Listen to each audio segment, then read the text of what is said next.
make a damn schedule and stick to it. Okay, so what's the rule with the schedule? It's not a bloody prison. That's the first thing that people do wrong. They say, well, I don't like to follow a schedule. Well, it's like, well, what kind of schedule are you setting up? Well, I have to do this, then I have to do this, then I have to do this, you know, and then I just go play video games, because who wants to do all these things that I have to do? It's like, wrong. Set the damn schedule up so that you have the day you want. That's the trick. It's like, okay, I've got tomorrow. If I was going to set it up so it was the best possible day I could have, practically speaking, what would it look like?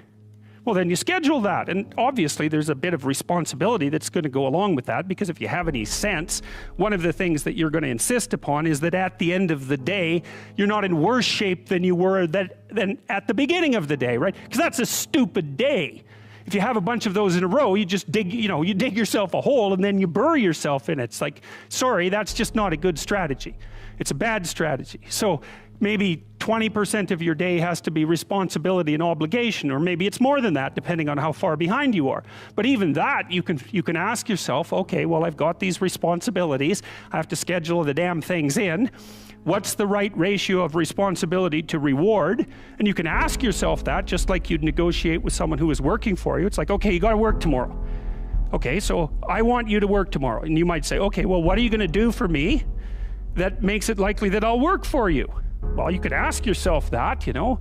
So maybe you do an hour of responsibility and then you play a video game for 15 minutes. I don't know, whatever turns your crank, man. But, you know, you have to negotiate with yourself and not tyrannize yourself. Like you're negotiating with someone that you care for, that you would like to be productive and have a good life. And that's how you make the schedule. It's like, and then you look at the day and you think, well, if I had that day, that'd be good. Great. You know, and you're useless and horrible, so you'll probably only hit it with about 70% accuracy, but that beats the hell out of 0, right? And if you hit it even with 50% accuracy, another rule is, well, aim for 51% the next week, or 50.5% for God's sake, or because you're going to hit that position where things start to loop back positively and spiral you upward. Stop doing the things that you know are wrong that you could stop doing. Right, so it's a fairly limited attempt. First of all, we're not going to say that you know what the good is or what the truth is in any ultimate sense, but we will presume that there are things that you're doing that for one reason or another you know are not in your best interests. There's something about them that you just know you should stop. They're kind of self-evident to you. Other things you're going to be doubtful about. You're not going to know which way is up and which way is down. But there are things that you're doing that you know you shouldn't do. Now, some of those you won't stop doing for whatever reason. You don't have the discipline, or maybe there's a secondary payoff, or you don't believe it's necessary, or it's too much of a sacrifice, or you're angry or resentful or afraid. Who knows? So forget about those for now. But there's another subset that you could stop doing. It might be a little thing. Well, that's fine. Stop doing it and see what happens. And what'll happen is your vision will clear a little bit. And then something else will pop up in your field of apprehension that you will also know you should stop doing, and that you could stop doing, because you strengthened yourself a bit by stopping doing the particular stupid thing that you were doing before. That just puts you together a little bit more. And you could do that repeatedly for an indefinite period of time. And you know, that doesn't necessarily mean that you're going to ever be able to formulate a clear and final picture of what constitutes the truth and the good. But it does mean that you'll be able to continually move away from what's untruth and what's bad. And, you know, that's not a bad start. You know, oh, I can't sleep at night because I'm thinking about something, and usually what I'll do is go write it down. I have some writing to do, so I get up and I go write down what I'm thinking, and that usually does the trick. But because I had been playing with YouTube, I thought, well,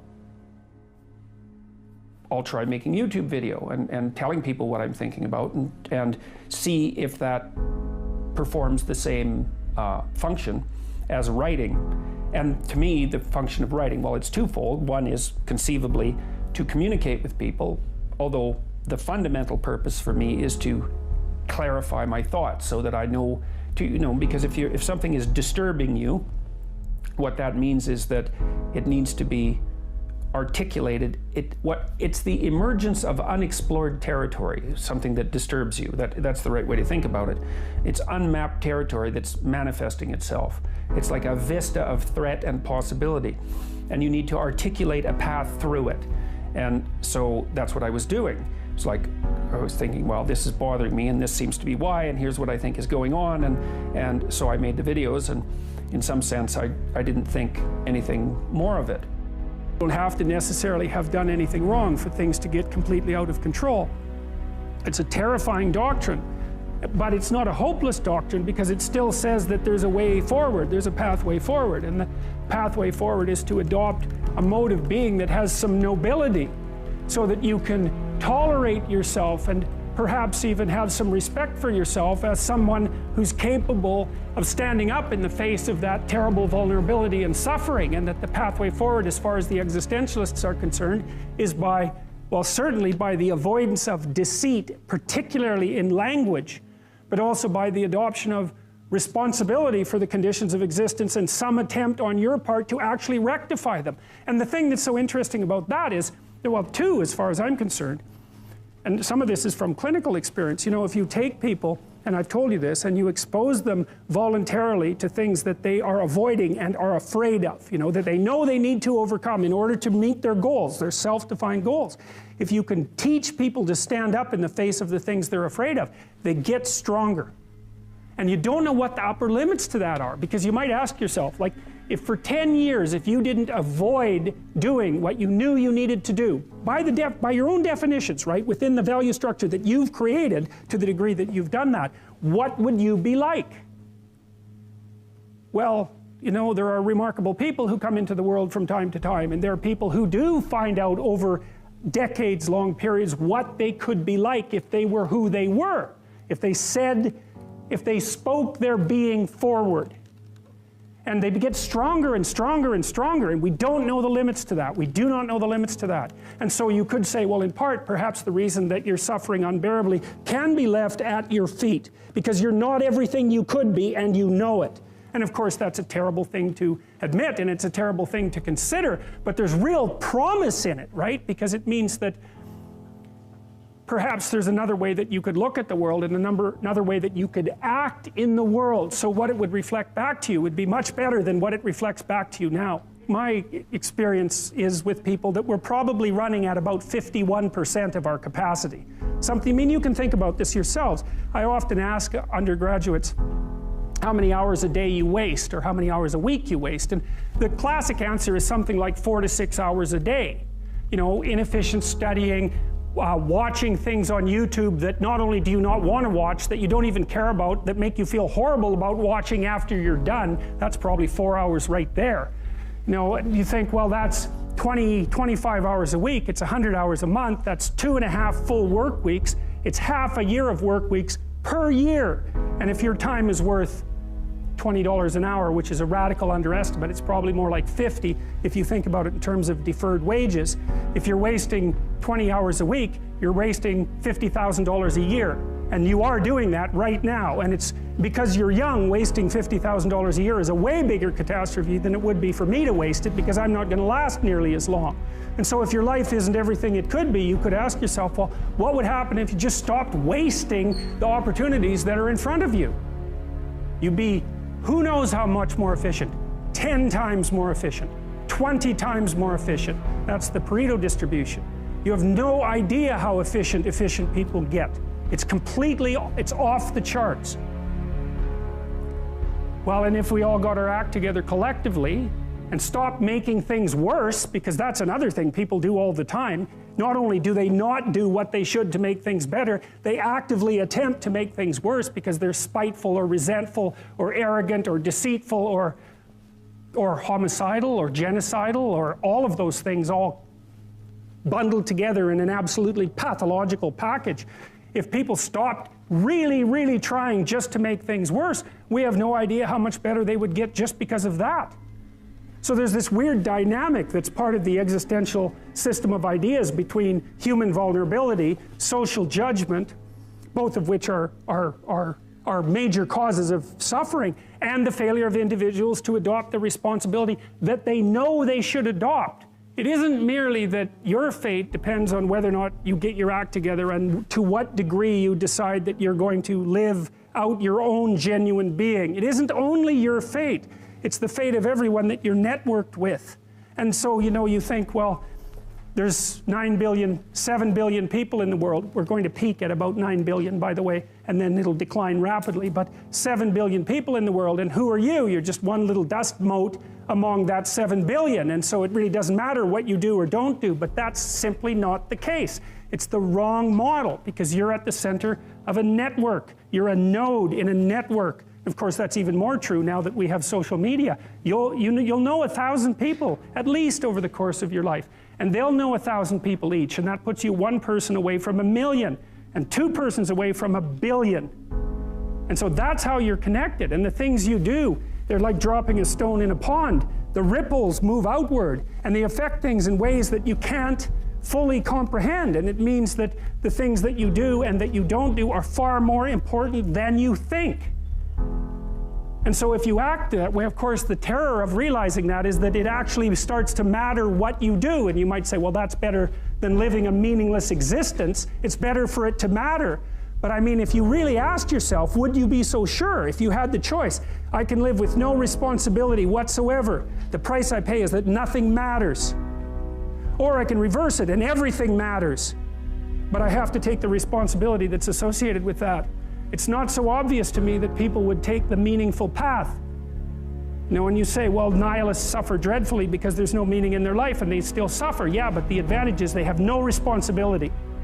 So that's the payoff, and I actually think that's the motivation. Say, well, I can't help being nihilistic. All my belief systems have collapsed. It's like, yeah, maybe. Maybe you've just allowed them to collapse because it's a hell of a lot easier than acting them out.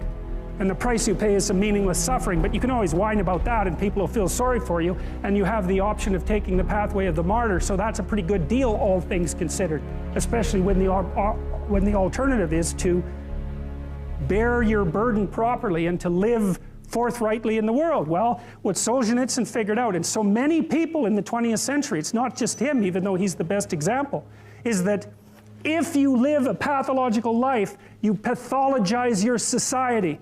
And if enough people do that, then it's hell. Really, really. And you can read the Gulag Archipelago if you have the fortitude to do that, and you'll see exactly what hell is like. And then you can decide if that's a place you'd like to visit, or even more importantly, if it's a place you'd like to visit and take all your family and friends, because that's what happened in the 20th century. I started to pay very careful attention to what I was saying. I don't know if that happened voluntarily or involuntarily, but I could feel a sort of split developing in my psyche, and the split, and I've actually had students tell me the same thing that has happened to them after they've listened to some of the material that I've been describing to all of you. But I split into two, let's say, and one part was let's say the old me that was talking a lot and that liked to argue and that liked ideas. And there was another part that was watching that part, like just with its eyes open and neutrally judging. And the part that was neutrally judging was watching the part that was talking and going, that isn't your idea. You don't really believe that. You don't really know what you're talking about. That isn't true. And I thought, that's really interesting. So now and that was happening to like 95% of what I was saying. And so then I didn't really know what to do. I thought, okay, this is strange. So maybe I've fragmented, and that's just not a good thing at all. I mean, it wasn't like I was hearing voices or anything like that. I mean, it wasn't like that. It was, well, people have multiple parts. So then I had this weird conundrum. It was like, well, which of these two things are me? Is it the part that's listening and saying, no, that's rubbish, that's a lie, you're doing that to impress people, you're just trying to win the argument, you know? Was that me, or was the part that was going about my normal verbal business me? And I didn't know, but I decided I would go with the critic. And then what I tried to do, what I learned to do, I think, was to stop saying things that made me weak. And now I mean, I'm still trying to do that, because I'm always feeling when I talk whether or not the words that I'm saying are either making me align or making me come apart. And I think the alignment, I really do think the alignment I think alignment is the right way of conceptualizing it, because I think if you say things that are as true as you can say them, let's say, then they come out of the depths inside of you. Because we don't know where thoughts come from. We don't know how far down into your substructure the thoughts emerge. We don't know what processes of physiological alignment are necessary for you to speak from the core of your being. We don't understand any of that. We don't even conceptualize that, but I believe that you can feel that. And I learned some of that from reading Carl Rogers, by the way, who's a great clinician, because he talked about mental health in part as a coherence between the spiritual or the abstract and the physical, that the two things were aligned. And there's a lot of idea of alignment in psychoanalytic and clinical thinking. But anyways, I decided that I would start practicing not saying things that would make me weak. And what happened was that I had to stop saying almost everything that I was saying. I would say 95% of it. It's a hell of a shock to wake up and I mean, this was over a few months, but it's a hell of a shock to wake up and realize that you're mostly dead wood. It's a shock, you know, and you might think, well, do you really want all of that to burn off? It's like, well, there's nothing left but a little husk, 5% of you. It's like, well, if that 5% is solid, then maybe that's exactly what you want to have happen.